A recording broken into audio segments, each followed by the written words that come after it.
Thank you for all coming to another scholarly conversation tonight.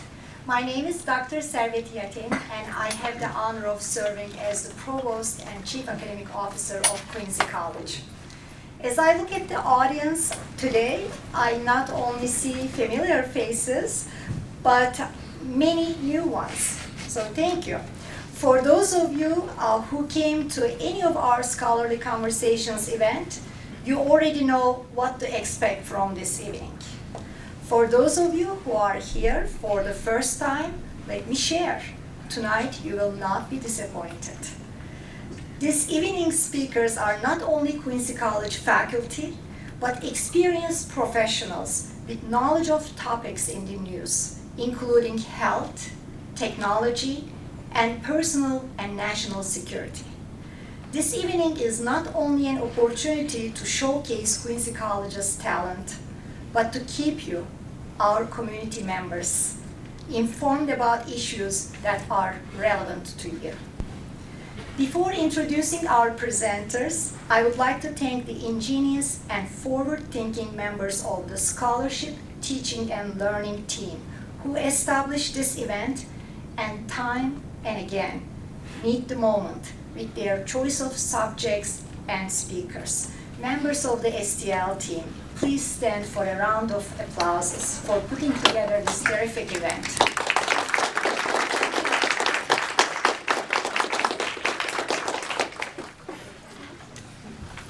Thank you. Now a few housekeeping items. Please silence your cell phones for the remaining of the evening unless you want to give the next scholarly conversations on your ringtone.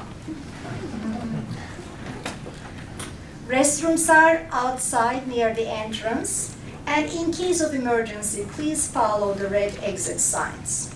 Finally, each session will be followed by a Q&A, and please don't hesitate to raise your hand when each speaker opens the floor for questions. Dear guests, to introduce the first speaker, I'm going to ask a question.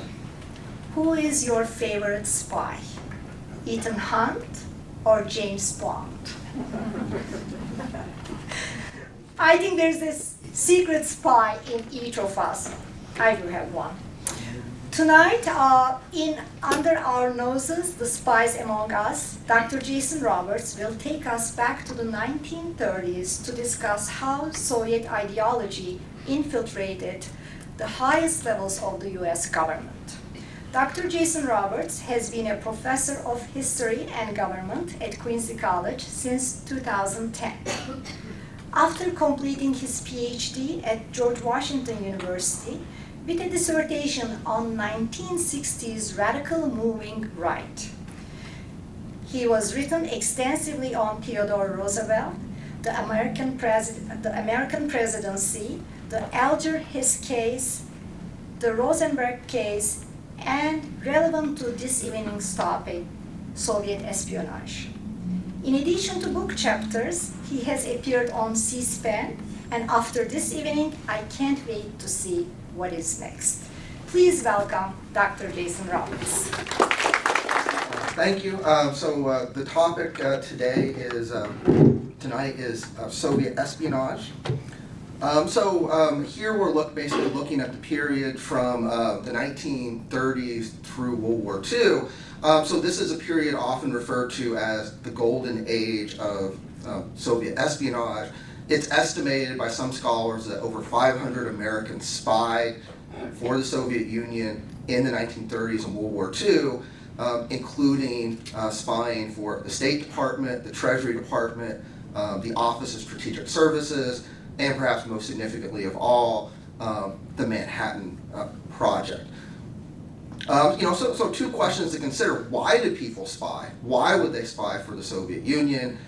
And examples of Soviet espionage. So as to the first question, there's usually two big reasons that Americans spied for the Soviet Union in the 1930s and World War II. So one reason is ideological. They spied because they believed in the Soviet Union. This is the wave of the future. Communism and centralized planning is the wave of the future. Capitalism, they thought, was dead. as a result of the Great Depression. The other reason is many of these spies believed that by spying for the Soviet Union, they were striking a blow against Adolf Hitler and Nazi Germany. So if you talk to them, they would probably say, oh, we're not spying against the United States. We're basically doing this to strike a blow against Hitler. So what are some examples of Soviet espionage? So a good example is Martha Dodd. Martha Dodd was the daughter of the U.S. ambassador to Germany in the early 1930s, and she turned over her father's letters and correspondence to Soviet intelligence in the 1930s. And this is a sensationalistic headline. There's also an element of truth. The Spy Queen was a nympho because it was said that during her time in Berlin, she spent most of her time in bed and basically had many lovers, including a Soviet intelligence officer who convinced her to spy for the Soviet Union. We also have Samuel Dickstein. This is a good example of someone who's kind of an exception to the rule that I just mentioned. He spied for money. So Samuel Dickstein was a congressman from New York. He's one of the founders of the House Committee on Un-American Activities Committee. And we find out decades after he died in 1956, that he had spied for the Soviet Union, and he did it for money, and his code name was Crook. And so the Russians complained that the information he turned over to them was no good, and he asked for too much money. And I think there is a plaza in New York City named for him. We have David Salman. He's another Soviet spy who also spied for money, and he's also a good case of someone we didn't know was a spy until 2008, and this comes out of the KGB files, and he was the man in charge of all communications that went in and out of the State Department, including coded communications, and so it turned out for a few years he was spying for money. We have Lawrence Duggan. He was the head of the Latin American division in the State Department in the 1930s and World War II. And he is an interesting case of someone who, in his lifetime, people rallied around him because he ends up leaving the State Department, and he comes under fire in 1948 in the middle of the Alger Hiss case, and there's allegations that maybe he was a communist, maybe he was a spy, and he ends up jumping out of his office window, or was he pushed out his office window? We don't know. And all these prominent people rally around him, Eleanor Roosevelt, Edward R. Murrow, and say, he's being persecuted, he's innocent. But we now know from the KGB files, from the top secret Venona project, which broke the Soviet code, that indeed Lawrence Duggan was a spy for the Soviet Union. And Alger Hiss, probably when you talk about Soviet espionage, this is often one of the first names that comes to mind, along with the Rosenbergs. So he rises to become an assistant secretary of state in the State Department by World War II, and he is the man who organizes the Yalta Conference in 1945. He's there at Yalta. He also organizes the first meeting of the United Nations in San Francisco in 1945. And so there he is with Harry Truman at the first meeting of the United Nations. And he comes up in a Venona cable from March 30th, 1945, where they mention Ailes. That's his code name. He's at Yalta. His family was involved in Soviet espionage. That fits him to a T. And then after Yalta, he went to Moscow and received a medal from the Russians. So I should know, Alger Hiss is actually one of the few Soviet spies that actually goes to prison. Most of these people get away with it. And technically he doesn't go to prison for Soviet espionage because the statute of limitations had basically expired. But he does go to prison for lying about his relationship with Whittaker Chambers. So he goes to prison. He's sentenced for 5 years, is out within 3.5, and to the day he dies, insists he's innocent. But the evidence is basically overwhelming against him. And then he's also mentioned in a KGB document that's translated into English, and so you see his name, Leonard Aldrahis, former employee of the State Department. We have Lachlan Curry. He was a White House aide to Franklin D. Roosevelt. So he was one of the higher placed Soviet spies in the federal government, and he also protected spies within the federal government. And we know that he also told the Russians that the Venona project was close to breaking the Soviet code, and there's evidence that he tried to stop the Venona project as well. We have Harry Dexter White, Assistant Secretary of the Navy. He was probably the most powerful Soviet spy in the federal government. If you take an economic history class, you may know he's the driving force behind the Bretton Woods Conference, which leads to the creation of the International Monetary Fund and the World Bank. And then later he goes on to be the president of the IMF. And in 1948, he's caught in the middle of his case. He's accused of being a communist and a spy, and testifies in front of HUAC, and then that same month dies of a heart attack. So when he died, there were people who said, oh, maybe he was innocent, maybe HUAC caused his heart attack, but we know from the Venona cables, from documents in the Russian archives, that indeed he was a Soviet spy. We have Nathan Gregory Silvermaster, a government economist who ran the Board of Economic Warfare in World War II, and he supervised a number of agents in the Treasury Department, in the Office of Strategic Services, in Congress. And so he turned over a lot of information, especially on war production. We have Victor Perlo, another government economist. He also ran a very productive Soviet espionage ring and turned over lots of information on war production, so especially military aircraft.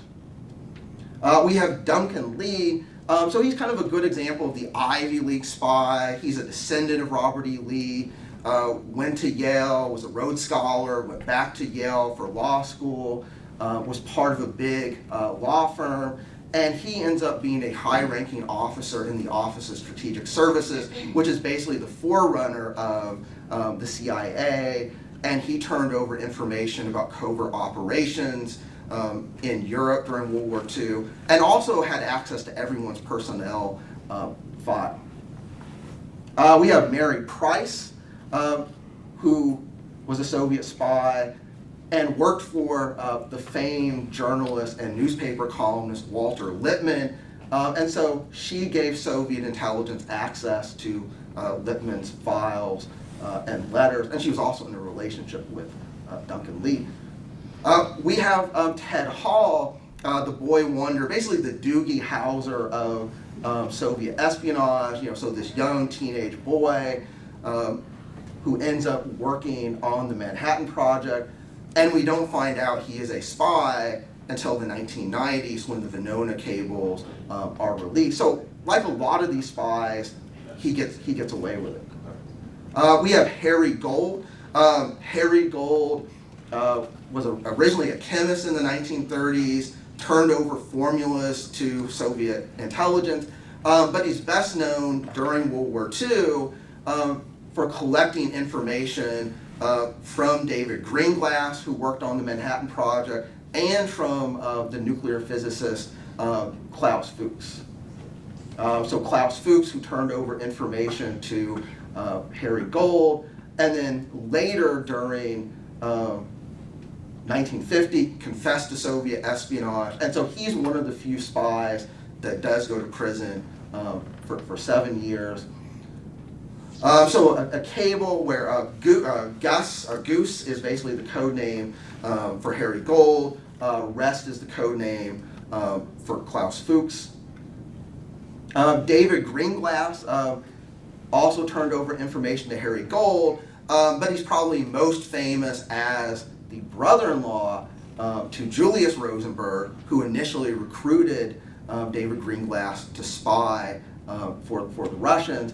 But we should note with Julius Rosenberg, everyone focuses on his relationship with David Greenglass information from the Manhattan Project, but we should also know Julius Rosenberg was an electrical engineer and basically ran a very productive military and industrial spy ring. So he supervised like a network of Soviet spies that turned over information on radar, on sonar, on military aircraft. And a good example of Julius Rosenberg being mentioned in Venona. So his code names were Liberal and Antenna. And you see his sister-in-law, Ruth Greenglass, mentioned by name. And then another cable, they actually mention his wife, Ethel, and her age. So despite the fact that the Rosenberg insisted they were innocent, of course, ultimately they're convicted and executed for Soviet espionage. The evidence in Venona in the KGB files is overwhelming against them. We have Igor Gusenko. He is a Soviet clerk in Canada in the Soviet embassy, and he defects in 1945, and basically his defection damages Soviet espionage because he reveals there is a Soviet spy ring in Canada that consists of scientists and politicians, and that also leads to Alger Hiss because he says, oh, by the way, Russian intelligence bragged about this guy who's Assistant Secretary of State, and he's working for the Russians. And for the rest of his life, he basically, when he went out in public, they basically put a mask over his face because initially the KGB tried to kill him. The Royal Canadian Mounted Police basically had to save his life. And it's Elizabeth Bentley that ultimately brings down Soviet intelligence operations when she defects in 1945. So I should note, she had been a courier to the Silver Master Network, to the Perlo Network, and then ultimately she supervised those organizations. But basically what happens is Soviet intelligence turns against her because she is not a professional spy. She drinks too much. She has multiple relationships with men. So they don't trust her. Like maybe she's going to say the wrong thing. She's going to drink too much and say the wrong thing. So they say, we're taking these networks away from her. And so she thinks they're going to kill her. So what does she do? She goes to the FBI and she names names. Over 80 people in a statement of over 100 pages. And the FBI thinks, oh, we're going to catch these spies. And so they're going to use her as a double agent. But basically what happens is, like something out of a movie, the FBI goes to British intelligence. So the FBI director, J. Edgar Hoover, goes to a British intelligence chief and brags about Elizabeth Bentley. He goes to MI6. And it turns out that Kim Philby, who is a British MI6 officer, is also a Soviet spy. And then he turns around and tells all these Soviet spies, Elizabeth Bentley's a double agent, don't talk to her. And so this what would have been a great attempt, it would have been an intelligence coup if they caught all these people. It comes to nothing. But ultimately, it does shut down Soviet intelligence operations because the FBI is on their case. Unfortunately for Bentley, she could not prove the case against these people. She would come forward in 1948, testify before HUAC, but she didn't have documents, and she was ridiculed as a nutmeg Matahari, a neurotic spinster. So she didn't have the documents. So all the people she accuses, except for two, get off scot-free.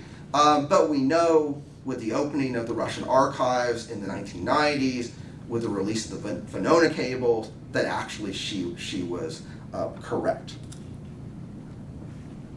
So testifying in front of HUAC.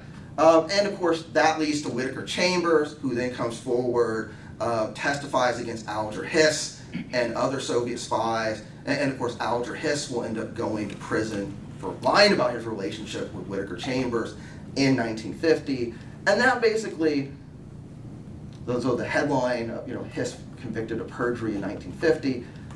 And that basically paves the way for Joseph McCarthy. So I think it's one of the great ironies that on the one hand, widespread Soviet espionage did occur in the 1930s and World War II, But on the other hand, it's also true by 1945, 1946, many of these people were no longer in the federal government. They were pushed out or eased out of the federal government, but people don't know that, in 1949, 1950, when they're seeing all these headlines, Alger Hiss guilty of espionage, the Rosenbergs guilty of espionage. So when someone like Joseph McCarthy comes forward and waves a piece of paper and says, I have in my hand a list of names in the State Department and they're communists and they're spies, people say, well, maybe he's right.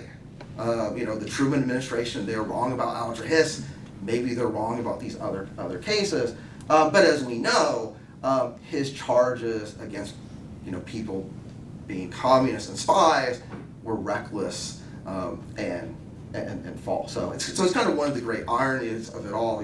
Extensive Soviet espionage on the one hand, but then you also have kind of the lies and the reckless charges of someone like Joseph McCarthy. So if you want to read, further about Soviet espionage, I highly recommend Venona by John Haynes and Harvey Clare. It gives you a nice overview of Soviet espionage. And the other great book, though it is quite a lengthy read, is Spies by John Haynes, Harvey Clare, and Alexander Vasilyev, who was a Soviet intelligence officer. And so this is based on over 1,000 pages of notes that Vasilyev took in the Russian archives in the 1990s. And so much of that was written verbatim, word for word. So it's it's definitely worth the read, even though, as I said, it's definitely like a lengthy book.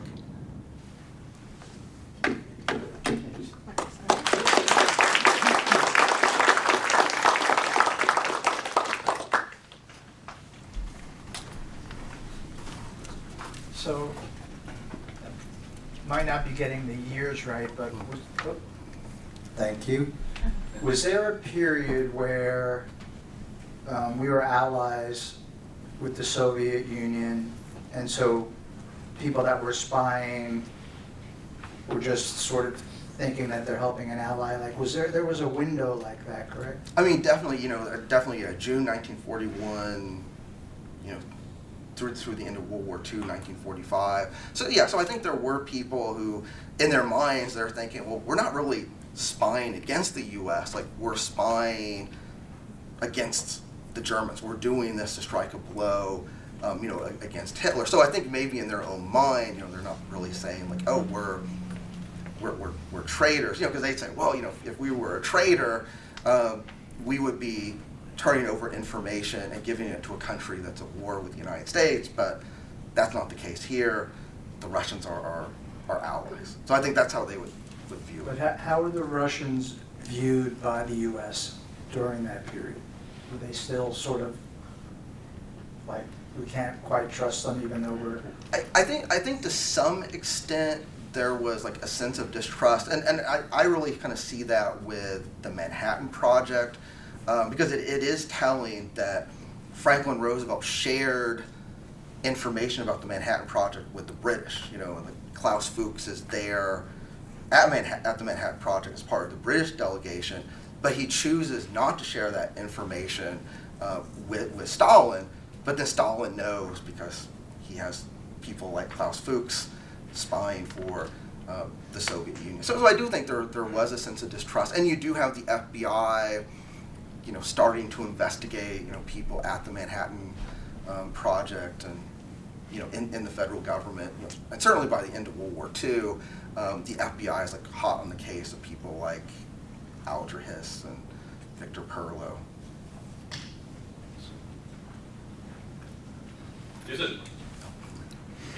How has espionage changed or evolved from the past?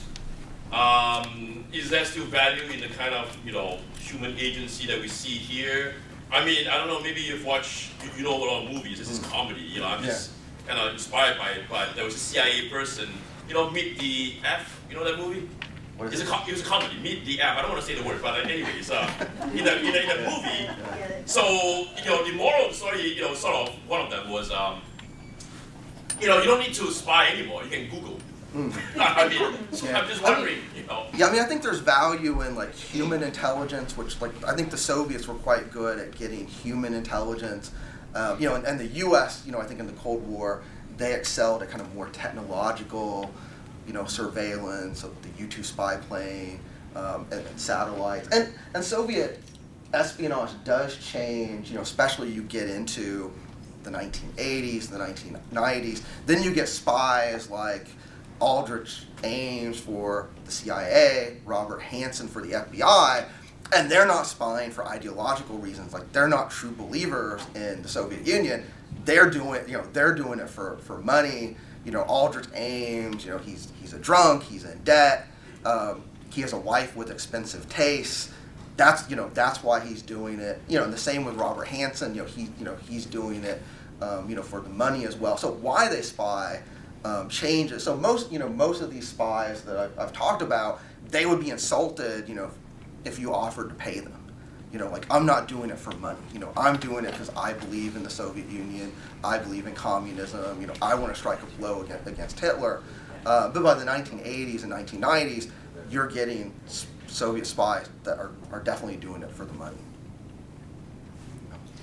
Why did they open the archives? So a lot of that has to do with the fact that the Cold War, comes to an end, and then of course you have the collapse of the Soviet Union itself, in late 1991, and so under Boris Yeltsin, you have a democratic government, and there's really like a push for like more openness, more transparency.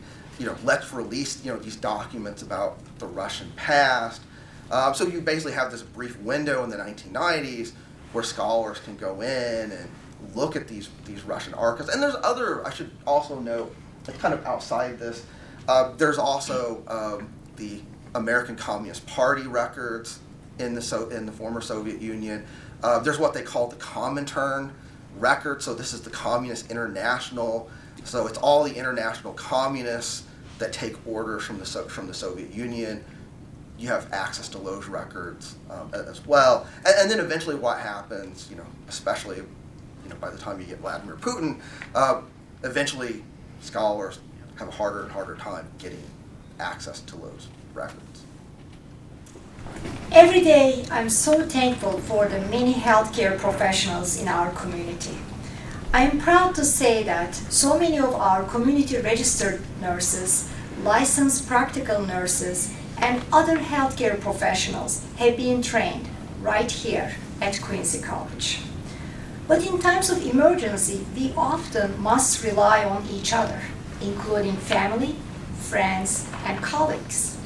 In Be Fast, the Science of Stroke Intervention, Dr. Cheryl Proffitt is here to teach us how we can prevent stroke in the first place, recognize the warning signs, and choose the best treatment options to reduce the long-term consequences. Dr. Proffitt earned her doctoral degree in nursing education from Regis College. As a professor of nursing at Quincy College for the past 10 years, Dr. Proffitt has been a tireless student advocate, both internally and externally. She recently presented at the Massachusetts Rhode Island League for Nursing Conference her research findings on the first semester nursing students' success with linguistic modifications. I know I speak for all of us. I'm personally so grateful for this opportunity to learn about this life-saving topic. Welcome, Dr. Proffitt. Good evening, everyone. My topic is Be Fast, the Science of Stroke Intervention. Prevention methods, warning signs, and treatment that reduce the long-term consequences of stroke. I'm sure that most of us have heard or have a family member who have had stroke before, so I'm hoping that what I'm saying tonight will help in some way. So what is stroke? It is a condition that occurs when blood rich in oxygen cannot reach the brain cells. So if oxygen cannot reach our brain cells, then those cells will die, because with the blood going to the brain cells, it's loaded with oxygen and glucose. So our brain needs that to survive. So if there's blockage and it doesn't reach the cells will die eventually. So what causes stroke? So there are different reasons why stroke occurs. So one of the reasons is a blockage of some type, because the vessels that feed the brain can be blocked, and that prevents blood from reaching the brain tissues.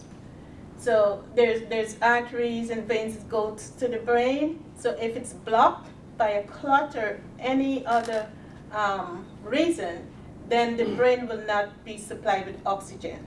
And if the brain is not supplied with oxygen, the tissues will die. There's another reason. Blood vessels can rupture, causing blood to escape.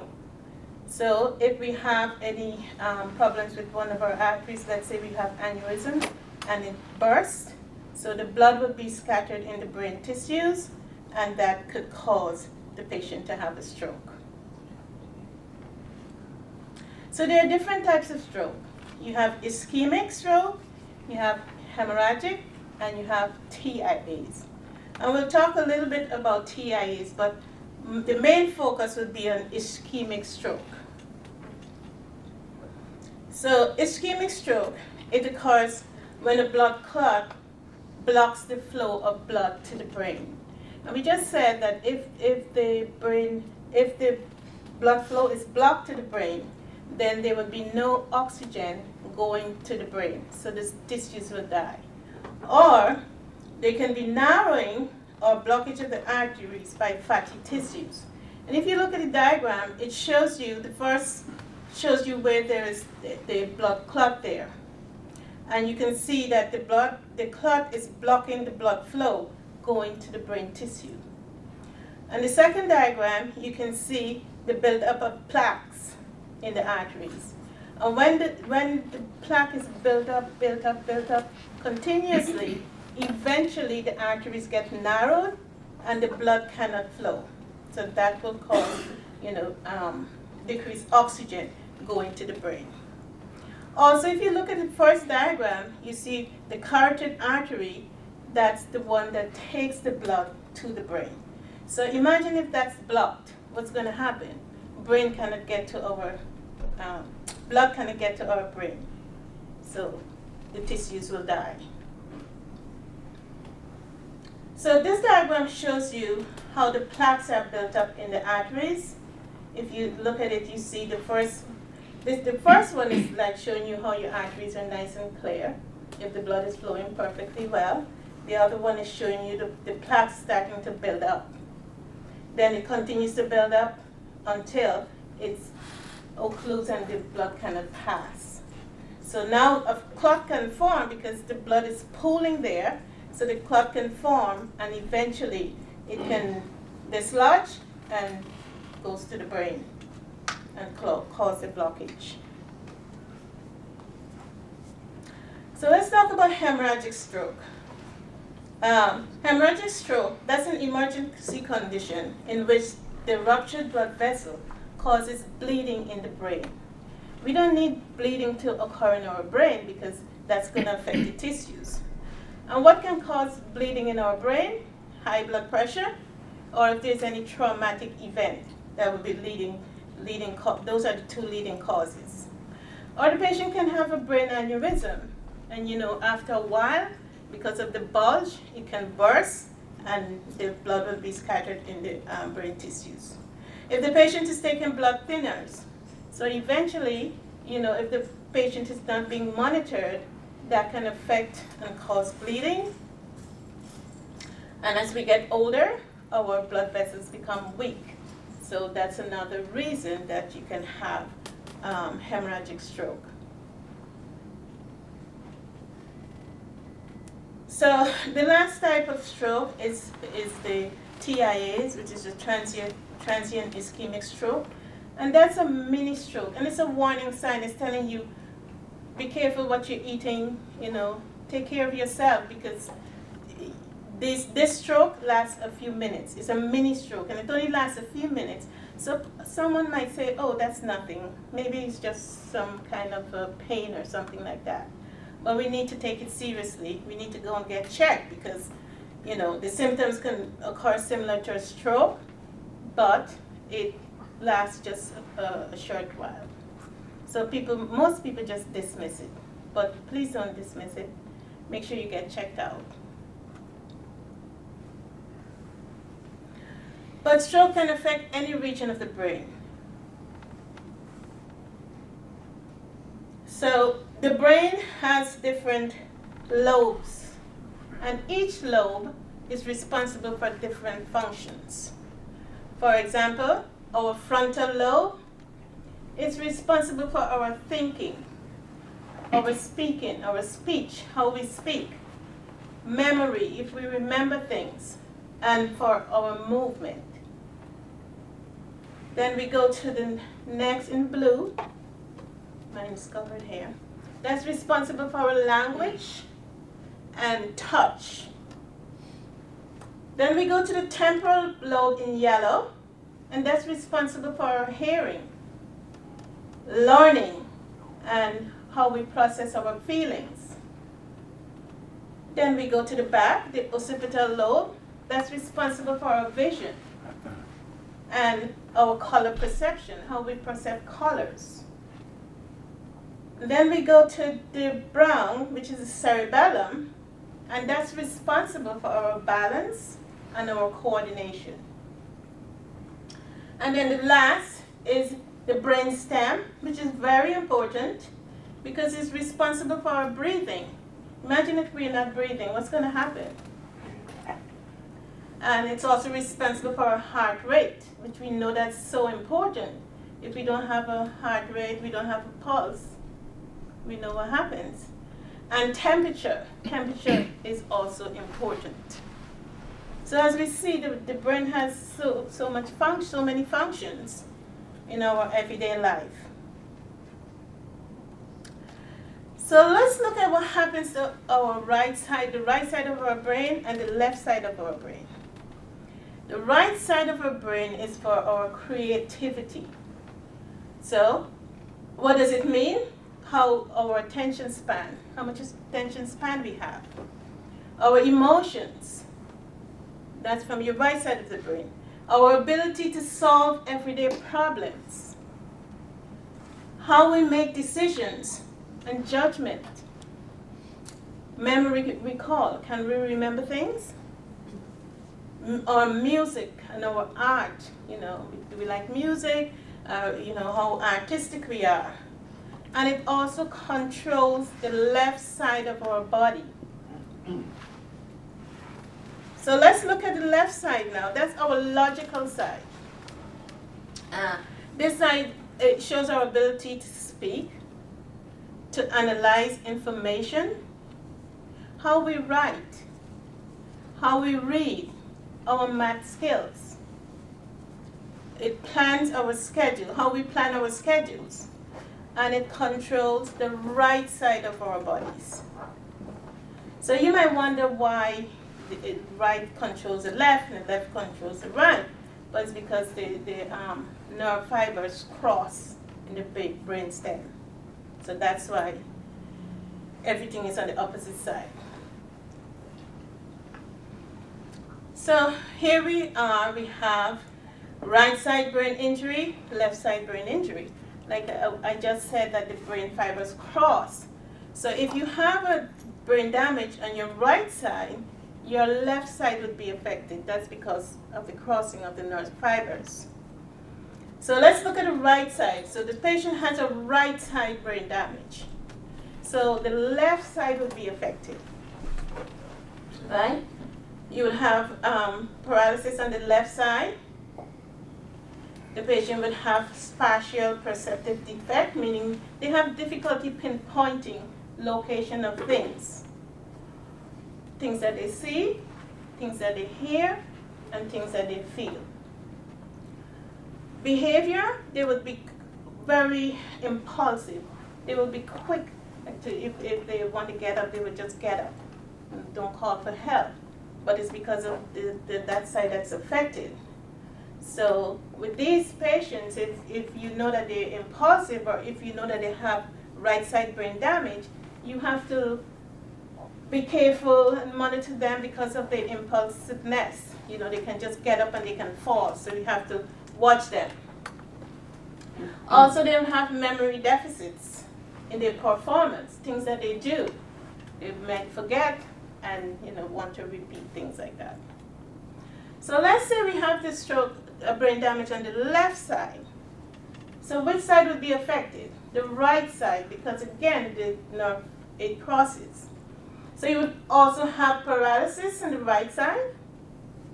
You would have speech and language deficit. Sometimes the patient might not be able to express themselves. They call it expressive aphasia. Sometimes you're talking to them and they're not understanding what you're saying. That's receptive aphasia. Also, the behavior style, they will be slow. If we notice that on the right side damage, they're impulsive. But with the left side now, they're slow. They're slow to move, they're more cautious. And memory deficits with their language. So their difficulty speaking. So let's look at risk factors. What are some risk factors of stroke? So some factors can be modified and some cannot be modified. Those factors that can be modified include hypertension. When we say it can be modified, what do we mean? We mean that, okay, if I have hypertension, I would make sure I take my blood pressure medication, I would take my blood pressure regularly, and I would watch my diet. So I can modify, I do things to make it not be high. Smoking. How can I modify smoking? Smoking, when a person smokes, it causes constriction of their blood vessel. When your blood vessel constricts, it gets smaller. So you have to, the heart has to work harder to pump that blood. Also, the vessels become inflamed. So if you stop smoking, you can modify that. Same thing with diabetes. When the blood sugar is high, it affects the vessel, the arteries. Cardiovascular, the same thing, built up of those plaques. You modify those, modify your diet, and then it can help to decrease those plaques. Sickle cell anemia. Patients with sickle cell anemia, their blood vessels are not like us, always are concave, but with the patients with sickle cell anemia, it's crescent shape, right? So when those crescent-shaped cells, they clump together because they can't pass through the blood vessels because of the shape. So because of that, it can a clot can form and travel to the brain. So what you do is you make sure you have your blood transfusion, take your medication so that the clumping doesn't take place. And if you're overweight, diet, right? Exercise. So those are things that we can modify. So let's look at the non-modifiable things now. Like our age. We can modify our age. We can change our age. It would be great if we could, right? And then gender, biologically, we can change it, right? Hereditary, we cannot change hereditary. And if the patient had a prior stroke or heart attack, we can't change that either. So those are your modifiable risk factors and non-modifiable risk factors. So signs and symptoms of stroke. So now we know that stroke happens suddenly. So we have to be very fast and act fast because it's sudden. So if you're at home and you observe someone, you call 911, and you know the time that the person has the symptoms started. Because the first thing when the person comes, the ambulance or whether you go to the hospital, the first thing they're going to ask you, what time did the stroke start? Only because they need to know that time for the treatment. Especially if it's an ischemic stroke, they needed to know the time so they can give the medication. They give something called TPA, tissue plasminogen activator, to break up that clot. So, but they need to know what time, because if it's 3 hours, you know, if it's within that window, they can give the medication. If it's not, they can't. So that's the reason they ask you for the time. So the National Stroke Association, they want to recognize the signs of stroke. They want you to act fast, right? So F is for face. So you look at the patient's face. Is it normal?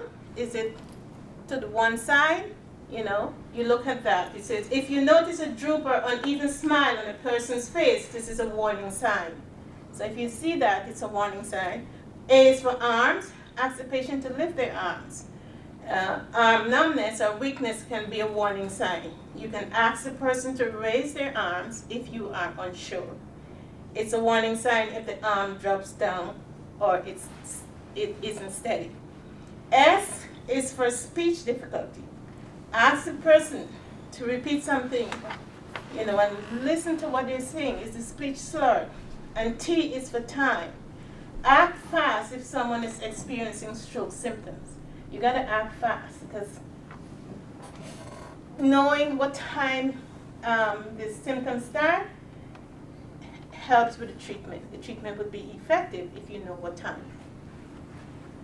All right, so how do you diagnose a stroke?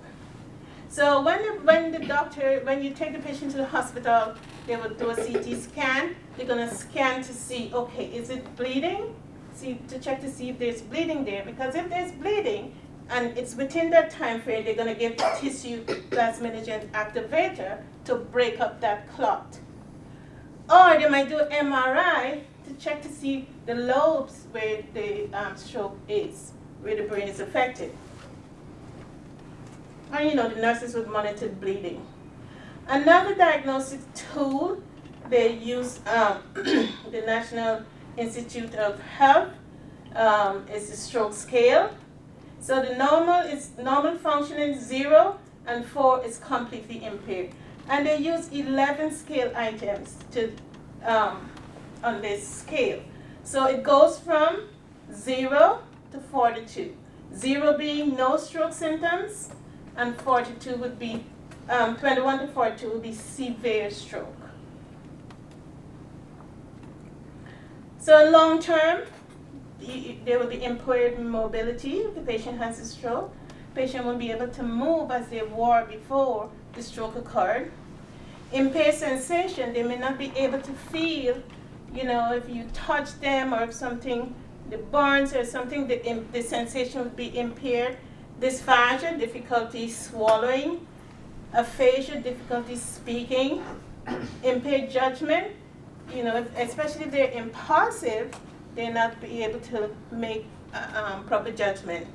And they will have some neglect on one side because the opposite side is damaged, so this side, is affected.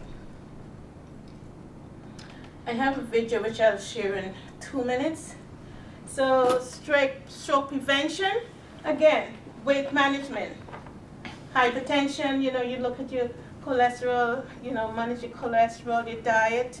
Smoking, educate the person, about what happens when they smoke, what happens in the blood vessels. If the patient is on an anticoagulant like aspirin or warfarin, you monitor the labs, and the doctor would decrease or increase the dose depending on the result. Early recognition and treatment, that's acting fast so that you can know what treatment to give. So things to recommend, just a few things. Did you know that quick treatment is equal to less brain damage? All right, did you know that stroke is the #2 cause of death worldwide and leading cause of disability? Did you know that every year more than 15 million people worldwide have stroke? Did you know 15 million people, of the 15 million, 5 million recover, 5 million die, and the other 5 million are left disabled? Did you know the most stroke occur over the age of 65, but also can? Did you know that after stroke, regular physical activity will help you improve and return to your daily life. And this is some resources and reference. And the last thing I'll leave you with, time is of the essence, because you need to know what time the stroke occurs. You need to know what time the symptoms start so that treatment can be effective. Thank you.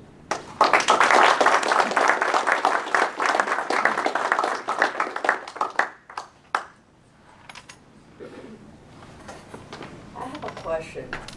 The symptoms, the fast 5 symptoms, do they all occur the same time?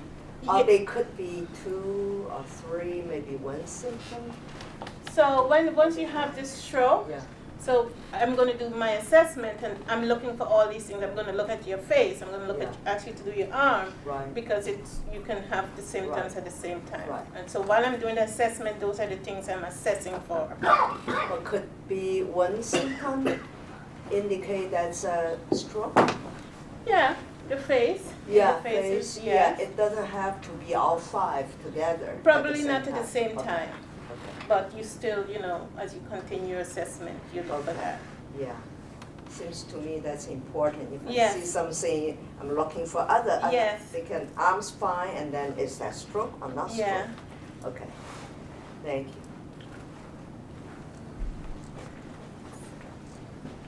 Yes, thanks.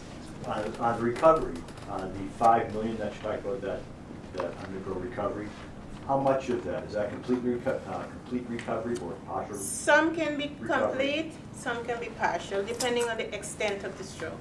Okay. Right, like if I had a serious, let's say no one get to me on time, Yeah. and I'm laying there for hours with a stroke, my recovery it will be different from someone who got treatment early. Okay, of those 5 million, is it more complete recovery or is it more partial recovery? I would say half and half, All right, I would say. thanks.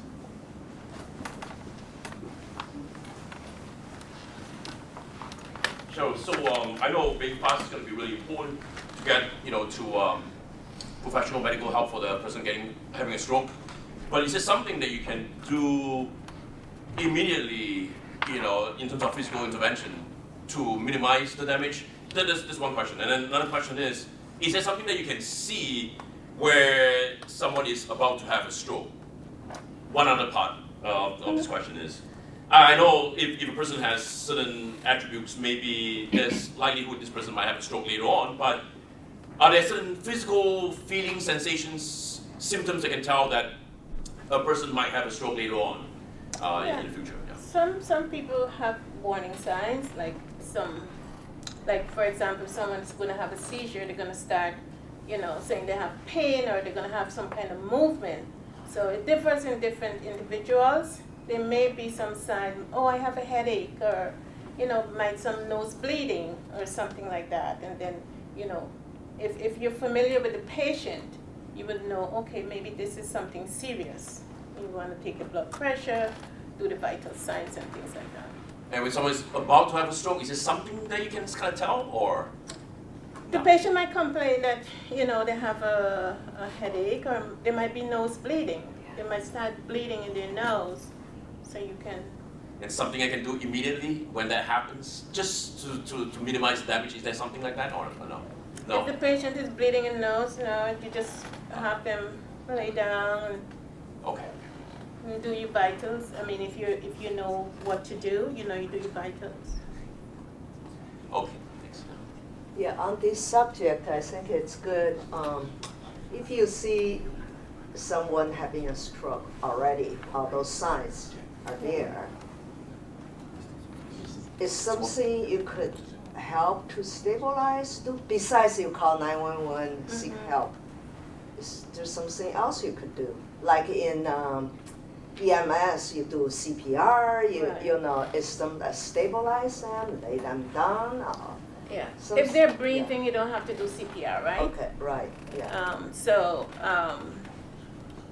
Sitting them down, Or lay them down, stabilize, maybe lay yeah, down. Lay yeah. down is better. Laying down is better. Yeah, And especially know the time. Yeah. Note your time. Right. Make sure you know your Right. time. right, Time is of the essence. Yeah. that's all, yeah. I also have a question. I think I've heard and many younger people having stroke Yeah. now. And healthy younger in their 40s. Do you know why is that? Is something in the medical field that there's a discussed about this? Why No, the only thing I know is that it can occur in younger people. Can be different causes, like we talk about. Maybe there's some traumatic injury causes bleeding in the brain, Right, you know. yeah. It can be any blood clot, you know, if they have a heart condition. And so the blood is pooling and then forms a clot, and the clot can dislodge and get to the Right, brain. yeah. So it can be anything. Could that be caused by the stress? Or it's more like a cumulative work, life, and yeah. No, I'm not sure about stress. Okay. Yeah. Yeah. Thank you. Is there any way to reverse plaque buildup in the arteries? No, just diet, I guess, and medication. Medication. Is that Like re- if you know that you have this, if you went to the doctor and you have high cholesterol, you try and, you know, do, work on your diet so that you can lower your cholesterol. Exercise, you know, do some exercise. Yeah. Does that And reverse it medication. and make the plaque go away, or does it just keep it? Eventually, maybe it wouldn't go away all, you know, but eventually, once you stick to your diet, your exercise, your medication, it can. And drones, only an exclusive tool, just a few months ago, fills the air everywhere we go. In Dogs, Drones, and Data, the high-tech law enforcement, Professor Jason Paynich will describe the transformative impact of 21st century technology in criminal justice. Prior to moving to the New England area, Jason earned his master's degree from MSU in North Dakota and served as a police officer in Montana. He worked as a training specialist at the Federal Law Enforcement Center and then as a private investigator in New England. Jason has been a professor in Quincy College's criminal justice program since 2009. A fun fact: Jason is a road trip warrior as he has driven across the US, his words, not mine, at least 40 times.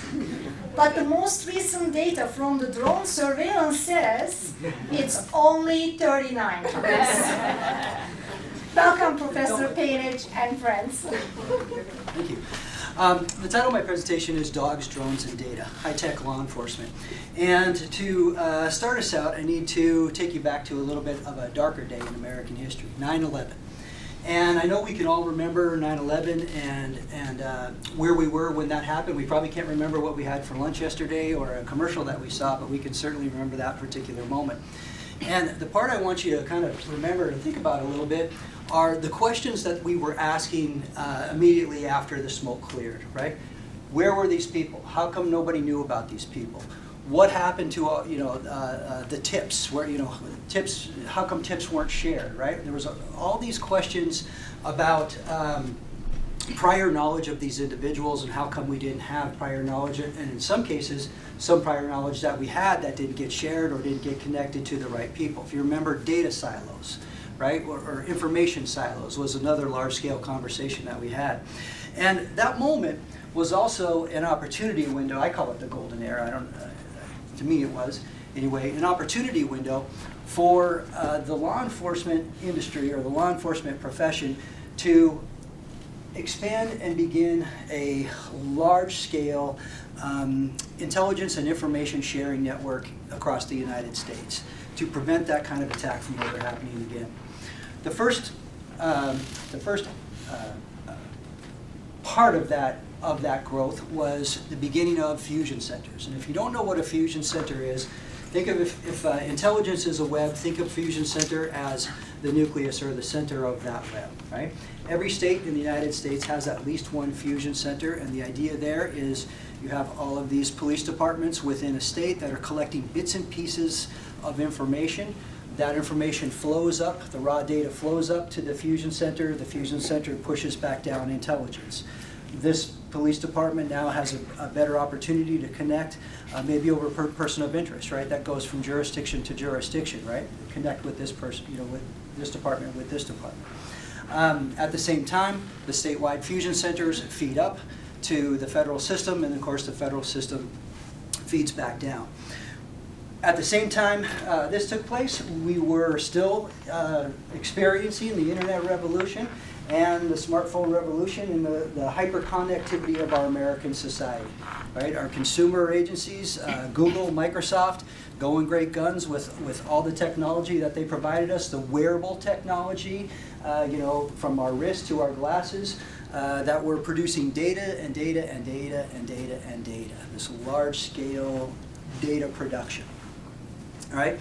And that leaves a lot of very interesting what we call digital dust or digital footprints, right? The notion of everything that you have clicked on at some point in time is collected and culled and archived someplace in some database somewhere, sometimes governmental, sometimes not-for-profit, sometimes for-profit, right? And all of this development gave us this layering effect of data collection or big data, right, leading to what we call oftentimes smart cities, right, or in the police parlance, layered or flock technology, right? The idea that there are multiple layers of information available that can be drilled down into. In talking about one of the larger programs developed between NYPD and Microsoft, Mayor Bloomberg simply said, "This isn't your father's police department anymore." When we're looking for actors of today, those people who threaten us, it's essentially like looking for a needle in a stack of needles, right? The beauty of a free America is that those people who would do us harm can sit right next to us on the bus or any other place, and we don't know who they are, right?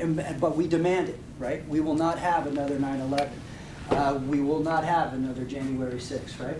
And sometimes individuals are easy to find. Now, we could go to Minnesota. We just find out who has season's tickets to the Vikings, match up the picture to this guy, easy to find, right? This is you don't need a lot of technology to hunt up that guy. You just need a citizen to pick up the phone and call. This individual, on the other hand, is a little tougher to find. Is that a man or a woman? I don't know. What is their ethnicity? I don't know. What language do they speak? I'm not entirely sure. Do they have tattoos? Couldn't tell you. What color are their eyes? Not really sure, right? They took great care to hide their identity. How do we find that needle in a stack of needles, right? Well, there's some pieces in here that we can use, right? Notice the garb that this individual is wearing, the different patches, right? On the helmet, the head, the blue sunglasses. Things of this nature all of a sudden become very important to our intelligence and investigation apparatus. So artificial intelligence. We hear all about artificial intelligence and neural networks and how we have these tools today that will enable, essentially take all of our jobs, but also enable us to do all these amazing things. You tell it what you want it to find, and it will creep the web and not only find what we're looking for, but also start to create networks and create connections between disparate data points that a human would never be able to collect, to tie all of those bits and pieces together, right? They allow us to network all of these different databases and information together. And there's a lot of programs, some which you've heard and some which you haven't, right? Facial recognition. Facial recognition programs simply do a digital map of the face. There's a variety of different providers of those, so that some of them, operate a little differently than others, but essentially it's a mapping of the face and then a recognition against another database of faces. Where artificial intelligence comes in on top of that is, instead of matching to a pre-existing database, like say you had a sex offender registry, right? You could take a photo and match it back to that database. Artificial intelligence will go out into the web and look for that picture in other places, other databases, right? So we can have a greater search pattern of that. Some problems with facial recognition, though. Facial recognition is, number one, it's not perfect. It's fallible tech. All tech is fallible still. People of color, it does not work nearly as well on people of color, and specifically females. The error rate on that is a little bit uncomfortably high for that particular group of individuals, female people of color, right? Gait or movement recognition. Now, we've all been a place where you're sitting at a bus stop or in a restaurant or something, and you're just previewing the crowd just like this, and you see a movement, and you say, something's going on over there, right? Now, you can't hear what they're saying. You don't know what the conversation's about, but you know there's something about how they behave that attracts your eye and makes you go, hey, honey, watch over there for a second. Something's going on over there, right? We see that. We know movement recognition. Well, artificial intelligence allows us to not only map out the movements of individuals, but then also re-recognize those movements later on. The person I showed you in the black, that person has a particular gait. He has a particular speed at which he walks, the distance that he travels when he moves, right? Those are measurable factors that can then be brought back. This is interesting tech. They use it a lot in big crowds to look for suspicious actors. So an example, I don't have one that where it's actually been put into play, but these are things that law enforcement officers, it takes years to pick up on that, but there's a street knowledge, right, that law enforcement officers will talk about and say, I kind of know that, right? This is that in the computer system, right? The ability to check that out. Image recognition. So take a picture, go find me this other picture someplace, right? And that's pretty straightforward. We can use that photograph that we took, send that out, look for other individuals with those patches on them. You remember during the Boston bombing, we looked for white hat, black hat, right? We look for pictures with those people. And doing that with 10,000 pictures is almost impossible, but with artificial intelligence, it takes about 20 seconds, right? Voice pattern. If anybody has spoken a text message to your phone, if you went home and used your Alexa, right? Those kind of technologies are voice pattern recognition. They know how you say things. You train them, right? I know I say my R's.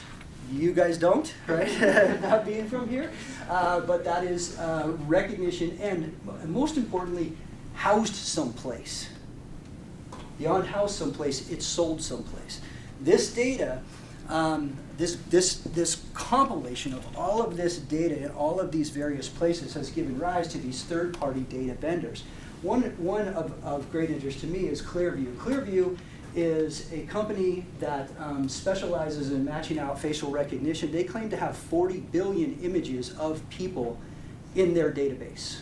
Okay? It's a third-party company. They scrape the internet, all of your public Facebook posts, your kids' TikToks and Twitters where they, here we are at the birthday party. All of that, they scrape and they house, right? Law enforcement has the ability to buy data from third-party vendors, either through a portal, kind of monthly subscription kind of a plan, or you can buy aggregated data in bulk from these third-party vendors, right? And then not-for-profits as well. One I like to point out, Thorn. If anybody remembers the actors Ashton Kutcher and Demi Moore, they started this not-for-profit organization called Thorn. Thorn has a product called Spotlight. They are heavily involved with law enforcement in trying to identify child pornographers. What Thorn has been able to do is use their image recognition software. Now, child pornographers aren't too excited about having their faces in the pictures, but other things like vein patterns on the back of a hand, patterns on a bedspread in a hotel room, things of this nature. You can't wipe all of that away, right? So through their recognition programs, thus far, according to them, they have identified 14,000 kids of interest, returned those kids back to their rightful places, and are responsible for the rest of 16,000 offenders. That's pretty powerful technology, right? Pretty powerful action in there. Marauders, or transient criminals, right? The smiley face killer. Smiley face killer was an individual who liked to kill college-age men. We had a couple of incidents in Boston where there was some belief that this individual had maybe been here, but the way the pattern of where the bodies were found, right? They knew, or law enforcement believed that it was the same individual, but they were found in state after state after state after state. So the idea was that perhaps this individual was maybe a truck driver or somebody who was driving through, state through state, a long-distance truck driver, killing people along the way, right? Now, the application here would be not only to then look at license plates, and we didn't have any faces for facial recognition, but then to look at things like trucking logs, right? Things like gas station receipts, and start to match up where the same truck, the same log, the same driver was in the town when the murder happened, right? And start to work it backwards that way. License plate readers, maybe a little less exciting than artificial intelligence, but still very, very important to the layering effect here. That's why I threw it in. A variety of different kinds. I'm sure you've seen them on the police cars nowadays, right? They have all these weird cameras bolted to the hood and the trunk of the police car. And the notion here is the police officer drives down the road, click, click, click, click, click, click, click, click, click. It's just license plate after license plate, right? Thousands of images. There's a company called Vigilant Solutions that's very big in the license plate industry. They claim to have over 1 billion license plate images in their repository. They can be either mobile, quick deploy. If you have a maybe you have a football game coming to town, you want to set up the license plate reader, see who's coming in for the moment, and then take it down. Obviously, stationary ones that can stay in one particular spot all the time.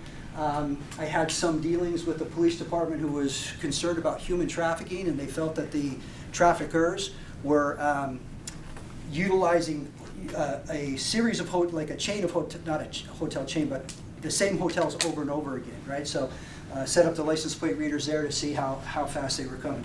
They also provide image recognition, vehicle characteristics. Someone hit me, I didn't get the license plate, but it was blue Toyota, and it had a crashed up front fender, right? That's the kind of description that this would help us find. And these are used, though, by also private companies and public agencies, such as tow truck companies, your insurance companies, things of that nature. Unmanned aerial vehicles or police drones, right? Now, drones are really kind of changing up the game a little bit. There's some really cool stuff going on with this, but drones as first responders. So the idea here is that, and Miami is doing this now, what they have decided is set up a network of drones on top of buildings at strategic locations so they could get anywhere with a drone fast in the city, right? So think of a city, drones on top of multiple buildings here. Somebody calls in and says, hey, there's an incident, 5th and Main, right? There is a certified drone pilot back at the police station, just like a military kind of a concept where you have, the person back here is flying the drone up there. It's in a charging station and dock. He hits the button, up it goes. They're there right now, right? Now we are seeing catching individuals who are there. We have surveillance and video of the area. And most importantly, since we've all said we want police reform and greater police oversight, also have an oversight ability, right, of management administration to look through the eyes of the drone and guide officers as to where they need to be, but also to monitor what officers are doing and guide them accordingly, right? Search and rescue, we've seen multiple stories in the paper now about drones affixed with different kind, like infrared sensors, things of this nature. Very quick to drop one out of the back of a police car, pop it up, search a field for a missing person. Maybe an elderly person walks away, they're out there in the weeds someplace. Provides very search capability there. Rescue capability, you have a boat that's overturned. I know Scott, I don't know if he likes to go out in the ocean or not, but he seems like a sailor, right? Gets out there, the waves get a little choppy, the boat flips. We send out a drone, drop in some flotation equipment, and at least he can float around out there until the Coast Guard or somebody else can get there, right? The other interesting thing about a drone is you get many of the same benefits you do from a helicopter, especially when you have them networked out through your city. LAPD spends $50 million a year. $50 million. They have 17 helicopters that fly 20 hours a day. It's about $1,500 an hour to fly a helicopter. Significantly cheaper to do a drone system throughout your town, right? And you get a lot of the same benefits. Even the smallest police department can't afford this, so it augments even the smallest of police departments, right? Mission creep, armed drones, right? Right now, you cannot arm drones in Massachusetts. You cannot arm that. We don't allow that here. There is certainly the question about that. North Dakota does allow the arming of drones. It's the only state that I know of that has legislation that allows them to be armed, and currently they use non-lethal munitions on that. So pepper spray, dispersant canisters, and pepper balls is what they use out there. So back to the January 6th event, right? The layering thing here. So we have a space on the map, right? The Capitol. We have a geofence warrant that essentially says it's a search warrant that goes into the big providers and says, I want everything out of this area. Okay. From that geofence warrant, social media posts come out. Both those are public, and through the warrant would be private. Facial recognition can be deployed with the use of not only federal resources, other government resources like RMV and passport services from all the different states and the State Department, and private vendors. Clearview, that 40 billion images, that's where we're going to use that. Money transactions, PayPal, Venmo, Amazon Pay. There is one of the case studies in that event of an individual who was of a high interest. The only way that they were able to identify him, because he was very good about hiding his identity and whatnot, was they had purchased a pizza the night before, and then they used PayPal to pay for the pizza, and then Venmo'd each other like that, their half of the money, right? And so that the little network or cabal of these individuals was picked up there. In-app data, Google and Maps. You've all used your maps. You know, your maps on your phone will tell you 300 feet to your destination, right? That's incredibly precise accuracy that is on all the time with your cell phone. Things like Bumble and Groupon, right? A Bumble is a dating app for those of you who don't already have it. And when you go to a new town, it updates and says, here's likely people of interest in the town that you're in now, right? So even though we maybe think we're being kind of sneaky, our app is actually working against us in this way. Video and image recognition, the audio again, black hat, white hat, Boston bombing. Talked about that. Cloud connection, so once you have the cloud, you get the email, the text, social media, and deleted material, right?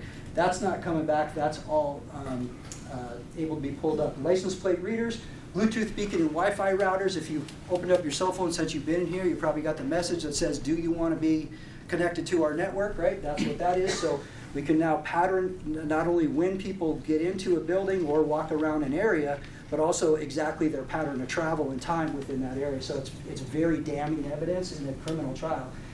Private vendor data aggregation, other kind of aggregation, what they call scrapers or internet scrapers. Rideshare, Uber, Lyft, they have not only past rides, but certainly the current system, as well as your location and all of your information in your web search history, right? So going back, use this, drill down through these multiple layers of private, non-governmental, and governmental data providers to identify, in this case, over 1,200 people, right? That's a lot of people to identify in that situation, right? In a fairly short amount of time. But there are some things to consider. Changes to the police-citizen relationship. The shot heard around the world was right up the street. How do you feel about law enforcement having access to all this information, and more importantly, having the ability to purchase information from third-party vendors, right? The implications of that for a search warrant, right? Encroachment upon constitutional protections. Does this kind of power cool law enforcement, your appreciation for things like First Amendment rights? You know, would you not go to a demonstration, or would you not say something for fear that this is going to be collected later, right? Security of the technology itself. You know, we always have a fear of hacking, third parties using this. I dare to say the last 4 years of news media shows us a lot about various other uses of technology, and so there's always that security there. The Fourth Amendment, the right of the people to be secure in their persons, houses, papers, and effects against unreasonable searches and seizures. That is a right you have. You already own that, right? How does this challenge that? You know, I will say, Massachusetts has some legislation pending right now. There is a bill about data location privacy. That one is in the House right now, as well as other location or other data privacy issues. Now, my talk was dogs, drones, and data. Thanks about that. Thank you for that. Appreciate that. So I want to show you a dog, right? Everybody likes dogs, so let's look at Spot. Spot. Is anybody allergic to dogs? If you're allergic to dogs, that's okay. So I'd like to introduce you to Spot.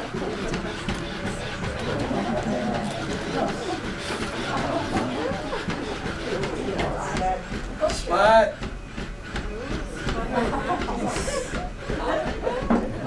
Good boy. Huh? This is Spot, everybody.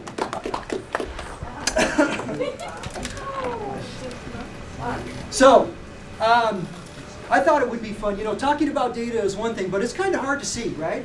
And, you know, the Massachusetts State Police made quite a splash not too long ago about introducing this technology into its service. So, Mass State Police was good enough to allow us to have the time of Trooper John Ragosa from the bomb squad and his dog Spot to come and show us and talk to us a little bit about some of this 21st technology. Person shot the robot 3 times. So that's what we use Spot for, to send them in the area. Instead of sending a person in, we're going to utilize robotics and remote operations to make sure the officers are safe and everybody surrounding that scene is safe. So they were kind enough to loan me a loaner robot today. So that's why he's really, really bright yellow. So. But we use robotic operations and several different things. The Holy Trinity and bomb squad robots are picking up object, going upstairs, and opening doors. So Spot does those things automatically. All we do is point and click, and he goes right up the stairs. There's algorithms inside him, open doors. I just have to tell him which way the door opens. He'll figure out what kind of doorknob it is, hinge, push, and go right through.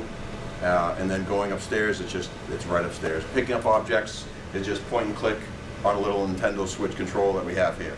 So that's some of the things we do with Spot. So this individual shot Spot last night. He did. So it was a hostage. Like I said, the hostage was released. The gentleman was in the room with a firearm. He came out, actually pushed Spot over, and Spot has a self-righting function. So that's how he was, because he pushed him over. So all we have to do is go over here and push self-right. Say I'm not touching anything, and Spot's going to get back up on his own, and then we're back in business.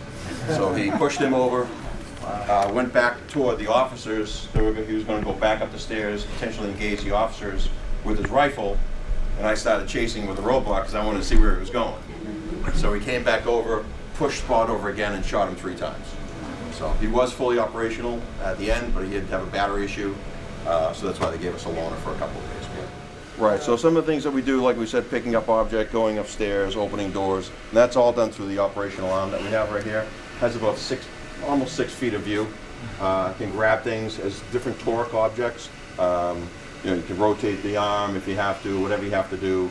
It has several different cameras. As you can see right here, this is the gripper cam. There's a camera here, his main body cam, one on each side and one in his tail. So we use those things to pick up objects, observe things, make sure other people are safe, keep an overwatch. There's also, if everybody's familiar with CBRN, chemical, biological, nuclear, radiological, etc. explosives, where there's a package you can put on him to putting a person in a bodysuit and a protective gear and sending them downrange on a potentially chemical, biological, or nuclear event. We have a package that they put on Spot and send Spot down there. He sends a radio signal back with all the readings. So we, things like that. I know businesses use them to replace people and replace jobs. We're doing that, but in a safe way. We don't want to replace anybody's job, but we don't want to lose any officers and keep people safe at the same time. So we use Spot in the police world for remote operations. And the first day at bomb school, they teach you remote operations. You don't want to stay on a package any longer than you have to, which is called time on target. So we use Spot for a lot of different things like that. We also, if Spot gets trapped in a room or anything like that, we have a 3D mounted drone platform where we launch drones from, little Maverick Mini 2s. So if Spot goes in a room and he's kind of trapped and we want to see over something, we'll launch the drone off the back and then do a 360 of the room things like that. So again, it's just keeping people out of harm's way by using Spot. He can turn knobs, he can turn valves, he can turn all those things. If there's a gas leak and that valve needs to be closed, we can send Spot in. Using the controller, I can control those valves and shut all the power off or turn the gas off or anything we need to do like that. Now you're with explosive ordnance, so we talked a little bit about using this from a FEMA standpoint, right? Earthquake, a bridge collapse, a building collapse, things of this nature. Yeah. Right? Can you talk a little bit about how that might be used in that capacity? For searches and stuff? So yeah. Yeah, so again, so there's 1,400 of these deployed worldwide with Boston Dynamics. They patrol the ruins of Pompeii for security reasons. You can pre-program things, all different kinds of. We don't really use it for that application, but one of the things is if it's an area that's very, very dangerous for people to go down, right? We're going to use a robot. We're going to use robotics to help us and go down that path where we don't really want to send somebody who might be too dangerous. I run an explosive detection canine as well. I have a lab. He smells out explosives and explosive precursors. So if the area is too dangerous for him, I'm not going to go down. I'm not going to send my dog somewhere I don't want to go. So we'll grab Spot here, the fake dog. Sorry, buddy. We're going to send him down there and observe the area. He has thermal cameras. If something's warm, if I have to detect something that's very hot, he has a camera on the back. It's not on there now, but the one we have is a thermal camera. So if I can see something has a thermal image on it or a heat signature, I'm going to know, and not knowing by just looking at the object potentially. Last question: Do you foresee any kind of offensive arming of this kind of technology in Massachusetts? So, you talked earlier a bit about arming a robot. So you cannot arm a robot or robotic platform in the state of Massachusetts. We, however, use what's called an energetic tool. It's called a PAN, percussion actuated non-electric disruptor. It's basically a small tube, kind of like a barrel of a gun. And we're going to fill that with water, cap it, and we're going to put an explosive load, maybe like depending on what we want to open, a shotgun blank round. So the energy in that tube, the pressure that builds up in that water is going to rip open a package. Because the last thing I want to do is go down there in the movies, you see them open, cutting the wires and all that. That is the absolute last step. That is, I cannot evacuate the building, and there are a ton of people in there, and I'm going to go cut some wires, and I'm going to do my diagnostics. But if we have a package downrange that we want to open, and I'm really worried about that package, or I can't see inside it, and my x-ray is indeterminate, I'm going to blow that package open with water.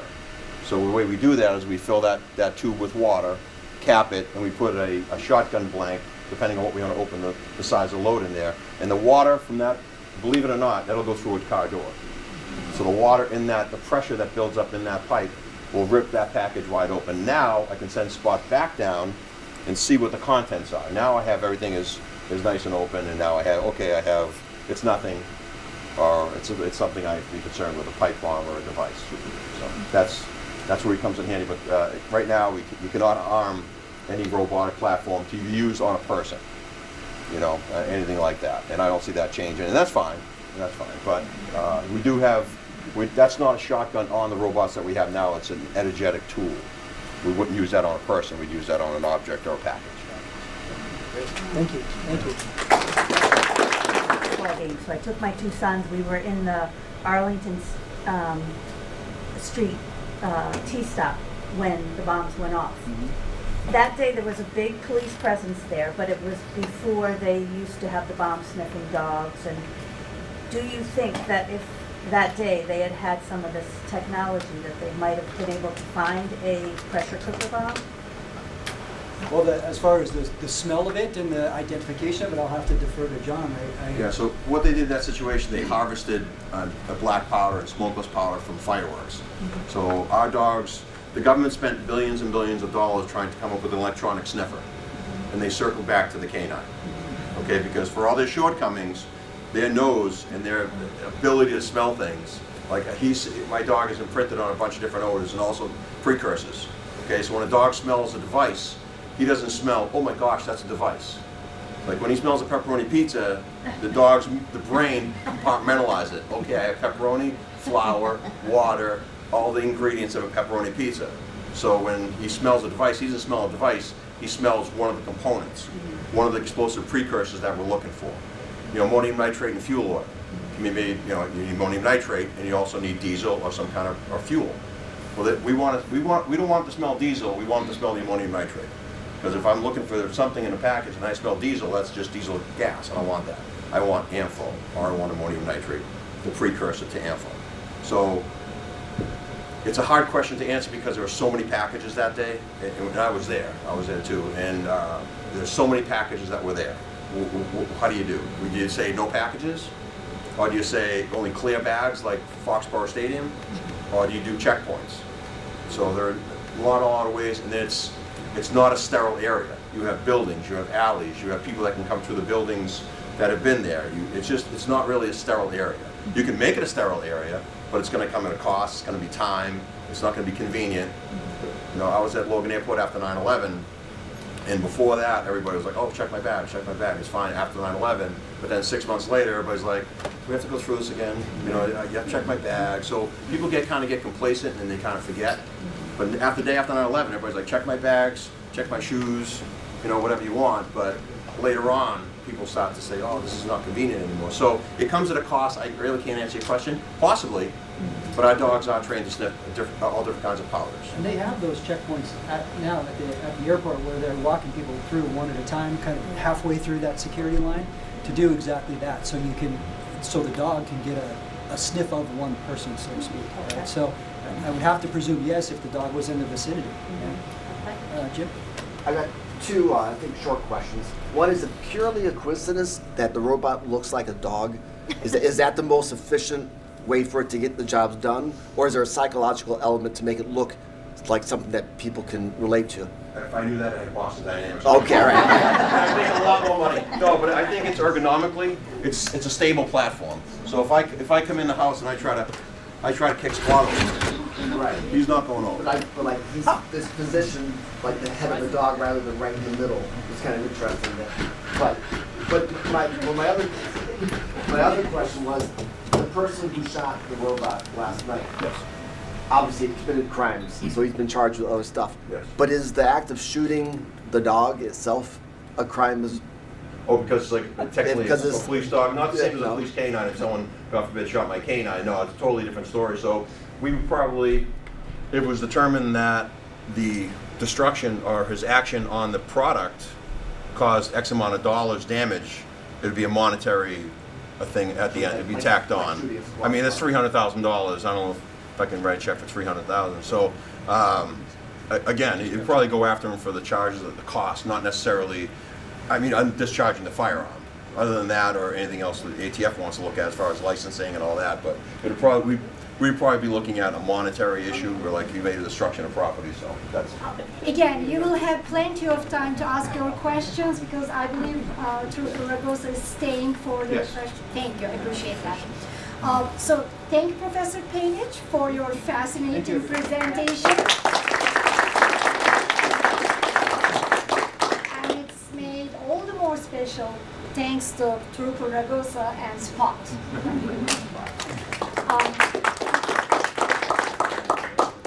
Before we all adjourn to the refreshments, please extend one more round of applause to Professor Jason Roberts, Cheryl Proffitt, and Jason Paynich.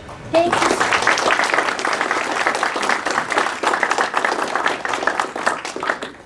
Once again, a big thank you to our surprise guest, the Trooper John Ragosa, a certified bomb technician, explosive detection canine handler, and Boston Dynamics liaison and technical advisor from Massachusetts State Pole Bomb Squad and his friend Spot. Thank you.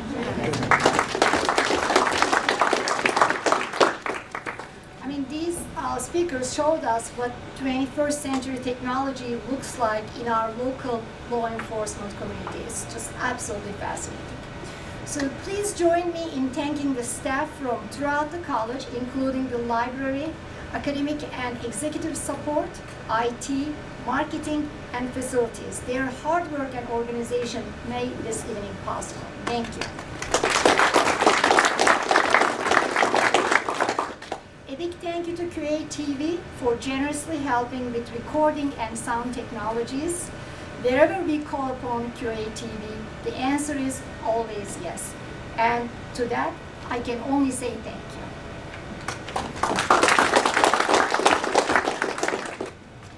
Last but not least, to all of our guests this evening, students, faculty, alumni, and community members, thank you so much for taking the time to support not only our speakers, but Quincy College. I'm so pleased to see familiar faces tonight in the audience. Congratulations, you are now all ambassadors for Quincy College, so please spread the word. Thank you all for coming, and see you next time.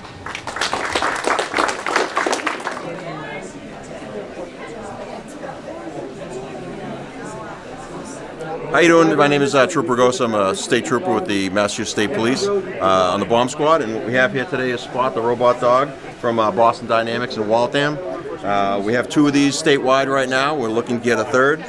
Spot does a bunch of different things for us. He picks up object, goes upstairs, open doors automatically. Some of the things that we want to use. You can see right here he has his arm. We use the arms to pick things up. Extends at about 6 feet almost as tall as me, to view inside rooms, around corners, things like that. We want to make sure that the room is safe before we send somebody in. Spot can look around for us, see what's going on inside that room, take him back to the stow position. Wow, that's good.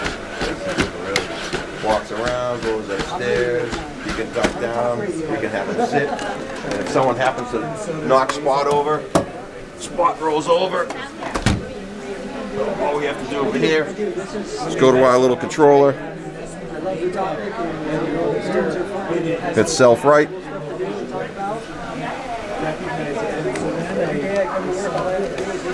Spot's going to get up and get back in action. So. Take a bow, Spot.